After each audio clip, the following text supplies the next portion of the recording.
When Qinggu woke up in the cold water of the laundry department, the coolness of modern disinfectant still lingered on her knuckles. She was reborn as the lowest-ranking palace maid in the Daong dynasty. In my memory, a wave of refugees would break out in the suburbs 3 days later, and the people who starved to death would pile up into small mountains. Palace maid Qinggu, come with me to deliver some old cotton wadding to the third prince. The words of the aunt in charge made her heart skip a beat. The third prince, Xiao Che, was a down-on-his-luck prince who was disliked by the emperor and imprisoned in a remote palace. In his previous life, he was the one who tried to open the granaries and distribute grain during the wave of refugees, but because he had no soldiers and no power, he was framed by eunuchs and eventually executed by slow slicing. When delivering the cotton wadding, Qinggu saw Xiao Che looking at the map showing the distribution of refugees, deep in thought. He dared to speak up, "Your Highness, the refugees lack not only food, but also livelihood." She took out a piece of coarse paper hidden in her sleeve, on which were drawn simple drawings of irrigation canals and adobe houses. "We can organize displaced people to repair water conservancy projects and build warm sheds, exchanging their labor for food, and then teach them to make paper from mulberry bark to supplement their household income."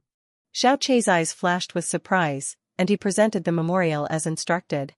The emperor had no intention of intervening in the affairs of the displaced people, but the court officials, upon hearing that this method could reduce unrest, all agreed to it.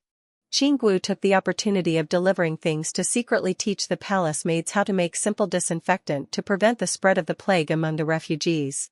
A month later, the resettlement sites for displaced people were in good order, and there was even surplus grain that was turned over to the national treasury.